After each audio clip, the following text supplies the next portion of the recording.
출출함을 달래려 미국 미시시피주 걸프포트의 파파이스 매장을 방문한 폴 뉴턴 주니어 씨. 그런데 그날 저녁 뉴턴 씨는 갑자기 병원으로 실려가 응급수술을 받아야 했습니다. 이날 파파이스에서 구입해 먹은 음식 때문이었습니다. 그렇다고 이 음식들이 상했거나 독극물이 들어있던 건 아닙니다. 그렇다면 뉴턴 씨는 왜 병원에서 긴급수술까지 받아야 했을까요?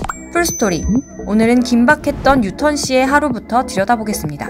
2015년 11월 뉴턴 씨는 주문한 메뉴를 포장해 자신의 사무실로 향합니다. 그리고 스푼과 포크 기능이 하나로 합쳐진 일명 스포크를 사용해 밥과 팥고물을 맛있게 먹습니다. 다음으로 닭가슴살을 먹을 차례입니다.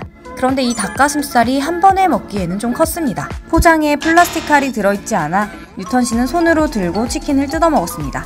바로 그때 치킨 조각이 그만 뉴턴 씨의 목에 걸립니다. 뉴턴 씨는 메모리얼 병원으로 긴급 후송됐고 다행히 응급수술을 받아 목숨은 건질 수 있었습니다. 죽다 살아난 뉴턴 씨는 자신이 질식사할 뻔한 책임을 물어 파파이스를 상대로 소송을 제기합니다. 파파이스가 플라스틱 칼을 넣어주지 않아 치킨 조각이 목에 걸린 거라고 주장합니다.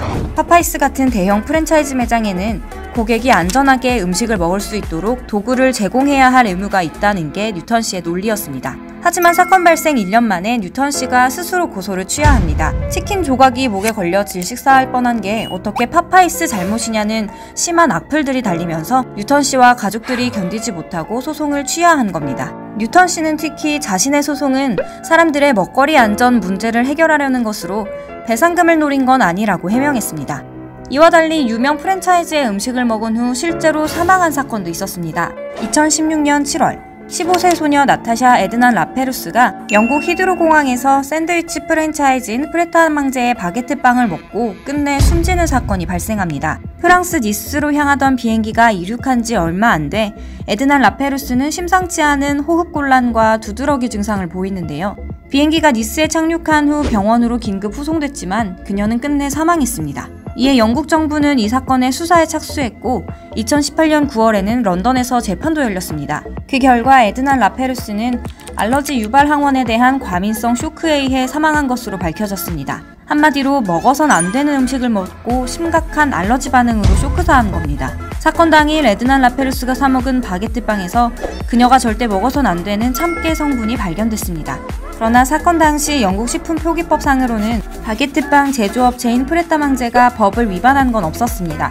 이 재판은 아무도 처벌받지 않고 끝났습니다. 이후 영국은 나타샤 에드난 라페루스법을 제정해 에드난 라페루스 같은 알러지 환자들이 안심하고 식사할 수 있도록 프랜차이즈 메뉴에도 재료들을 모두 표기하도록 바꿨습니다. 이외에 미국 웨스트버지니아 주에서 제로미 잭슨 씨는 알러지 때문에 치즈를 먹으면 안 되지만 맥도날드가 자신의 햄버거에 치즈를 넣어 호흡곤란에 시달렸다며 맥도날드를 상대로 소송을 벌였습니다. 또 다른 미국인 다리우스 더거도 버지니아주의 버거킹 매장에서 양파와 피클을 뺀 햄버거를 특별히 주문했지만 해당 재료가 쓰여 자신이 사경을 헤맸다며 버거킹을 상대로 10만 달러의 손해배상을 청구하기도 했습니다. 음식을 먹다가 목에 걸리거나 먹어선 안 되는 특정 재료 때문에 알러지 반응을 일으키는 사고는 절대로 조심해야 합니다. 자칫 사망으로 이어질 수 있는 안타까운 사고이기 때문입니다. 이런 사고는 소송보다 예방이 최선입니다. 지금까지 풀스토리였습니다.